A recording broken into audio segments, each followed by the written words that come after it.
On today's episode of Star Wars Factions Compared, we examine the navies of 4 Imperial Warlords.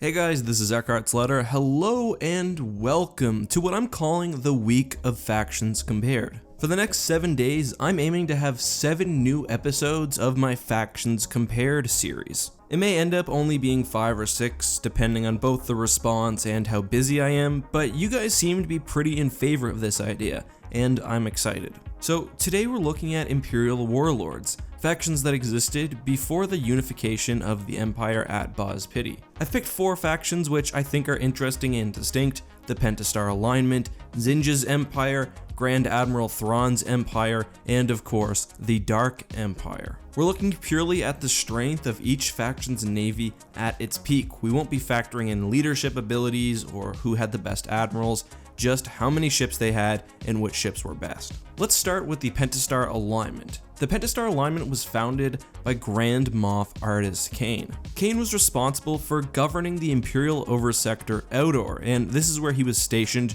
during the Battle of Endor. With the Empire's loss at the Death Star 2, Kane moved rapidly to secure his space, which was, in pure area, the largest of all Imperial warlords after Endor. However, the sheer size of his space would actually be somewhat of a negative. It was a lot of territory to patrol. Thankfully, Oversector Outdoor was already heavily reinforced by ships. His fleet was led by the Reaper and supported by Scourge Squadron, a task force of 24 Imperial Star Destroyers, and, according to the New Essential Guide to Warfare, hundreds of other ships already assigned for defensive purposes. However, Kane still felt the pressure of the New Republic, and realizing that his space was too large to protect, partnered with other Imperial warlords, Moffs, and corporations, forming the Pentastar Alignment. This did give the faction more ships, but also an even larger territory to patrol. Thankfully, the Pentastar Alignment was largely isolationist and never really challenged the New Republic in open warfare.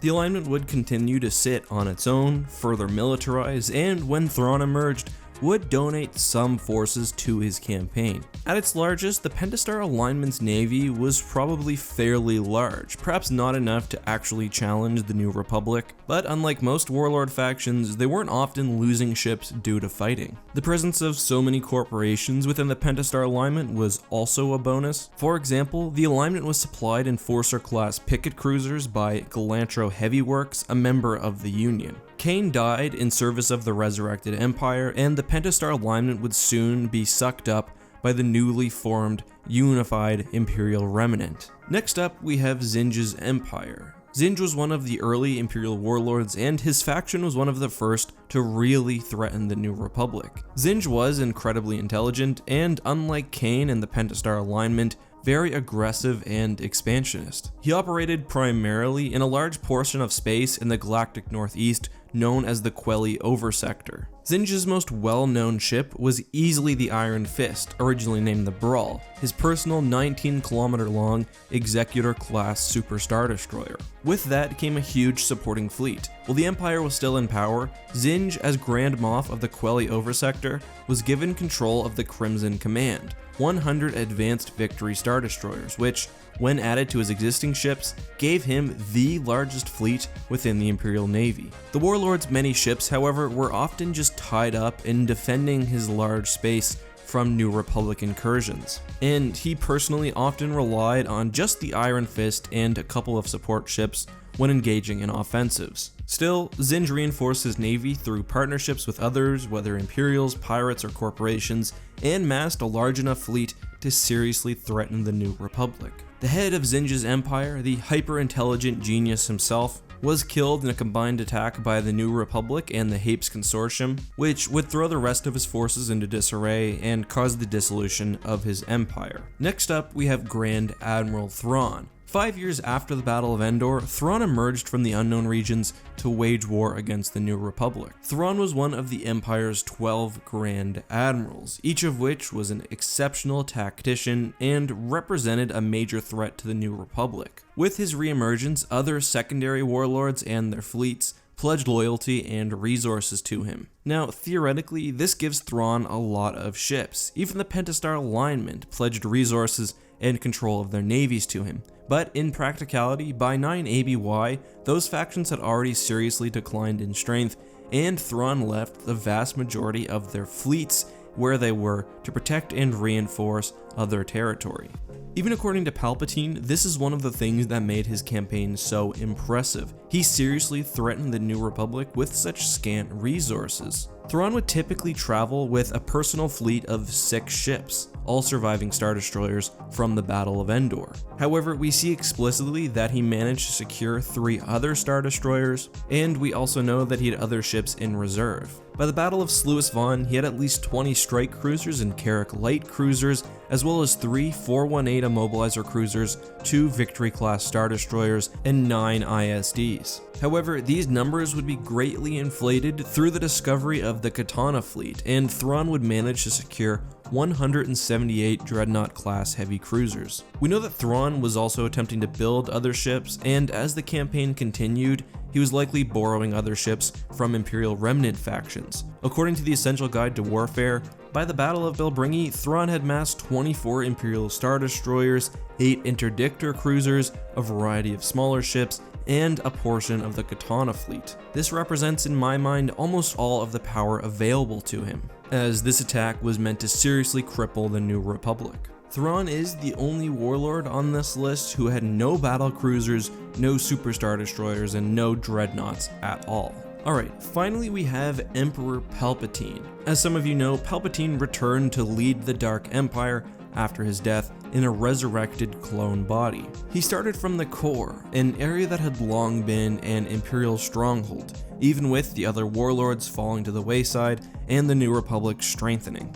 These defense fleets, which had long protected the core, made up the heart of the new Dark Empire's navy. However, it was also supported by the shipyards of Biss, which created new superweapons and dreadnoughts, including 2 Eclipse-class super Star Destroyers and various Sovereign dreadnoughts. With so many ships in one place, the Dark Empire most likely had access to dozens of dreadnoughts, dozens of battlecruisers, and hundreds of other capital ships. The Biss defense fleet alone was an incredible force. Add on to that the other planetary fleets in the area, the assets of the warlords who pledged themselves to the Empire, and of course all of Palpatine's new super weapons, and I think it's very clear that Palpatine will be taking the #1 spot on this list. And I know some of you might complain about that, just like when I bring Warhammer into one of these matchups, but I do think it's okay to have a clear #1, because it's still interesting to see who takes the other positions. With that, let's move into the overall discussion, and I know I didn't really spend a lot of time talking about the Dark Empire, but I've done several videos on that faction, so if you're interested, click the annotation in the upper right hand corner. Also, before we get into the ranking, I do want to say that there are a ton of other factions that I could have included. For example, I could have gone with the unified Imperial Remnant, but I wanted to keep it to Warlords, which are really Imperial splinter groups. The Remnant was more of an established, unified faction. So coming in pretty clearly at number 4 was Thrawn's fleet.